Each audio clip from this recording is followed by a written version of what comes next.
on est des associations culturelles, d'abord, et c'est ça qui est important, parce que la défense du produit, la défense de l'histoire de chaque commune, c'est quelque part une culture qu'il faut pouvoir répondre.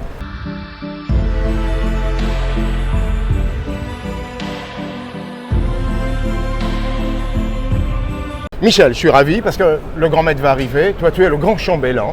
On parlait tout à l'heure, on s'interviewait parce qu'on voulait comprendre finalement de l'intérieur comment fonctionne une confrérie. On a le sentiment que c'est privé, c'est secret, que nenni, sa vie, ça respire, c'est très convivial. Tu as rejoint la confrérie aujourd'hui de la Saint-Vincent. Aide-moi pour le titre. La confrérie du Clos Saint-Vincent de Noisy-le-Grand. De Noisy-le-Grand, voilà. Exactement. Donc là, une circonscription limitée. Tout à fait. Oui. Voilà. Donc tout d'abord, une confrérie, c'est d'abord une association.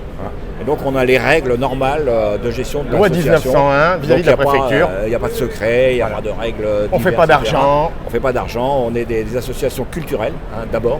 Et c'est ça qui est important, parce que la défense du produit, la défense de l'histoire de chaque commune, c'est quelque part une culture qu'il faut pouvoir répondre. Alors, on veut rentrer dans la confrérie, il faut faire un CV, il faut aller toquer à la porte, comment ça se passe? Non, nous, on est beaucoup présents sur les événements publics de la ville. Très bien. Et c'est là qu'on rencontre les gens, donc on discute sur ce qu'on fait, sur nos objectifs surtout.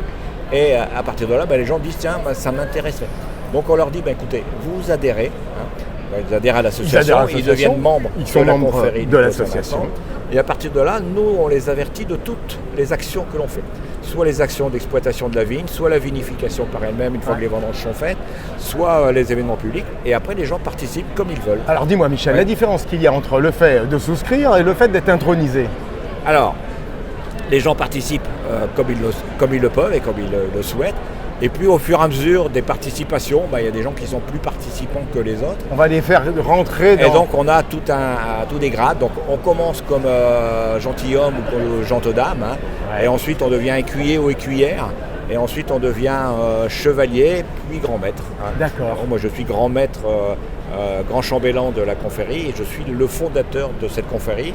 En 2002, donc ça fait maintenant, on va fêter nos 25 ans.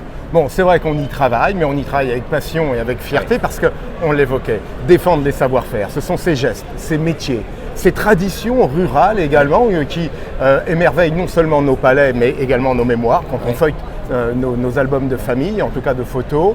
Et puis vous, comme tu l'évoquais sur le terrain, je reviens sur ce présentiel, c'est important de transmettre, d'aller au plus près des gens pour expliquer? Voilà, alors nous on a un exemple très concret, on fait chaque mois une visite de la vigne et du chai.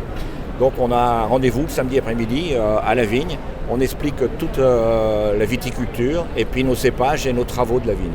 Ensuite on va au chai et là notre maître de chai explique tout ce qui concerne après la vendange, la vinification, la fermentation, jusqu'à la mise en bouteille. Et on a un succès extraordinaire parce que les gens se passionnent justement par ce savoir-faire qu'on arrive à leur transmettre. Dis-moi Michel, ce langage, il est finalement une passerelle entre le savoir-faire professionnel, on parle de vignerons, et le grand public. J'ai le sentiment que cette confrérie, c'est comme une bibliothèque vivante. Oui, c'est une bibliothèque vivante parce qu'en plus, on a toute l'histoire derrière nous. J'ai écrit un livre justement sur toute cette histoire qui est extraordinaire. Mais en même temps, c'est vrai que quand nous, on se sent très proche de tous nos vignerons de France. C'est vrai que quand on parle des vignerons du Midi qui ont des difficultés à cause de la météo, etc., on est un peu triste aussi, parce qu'on sait que chez nous, on a eu des difficultés.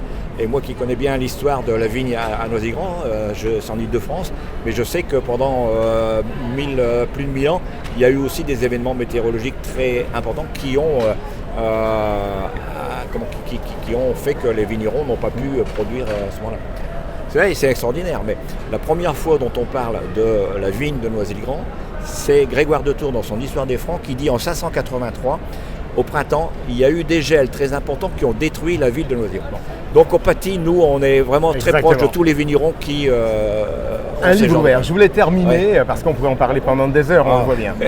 Être PCI, patrimoine culturel immatériel, via la Fédération des confréries des régions de France, ça a été un socle là aussi pour asseoir tout ce travail bénévole bien évidemment, mais ce travail de cœur pour transmettre et encore transmettre le savoir-faire par l'oratoire et aussi par la démonstration.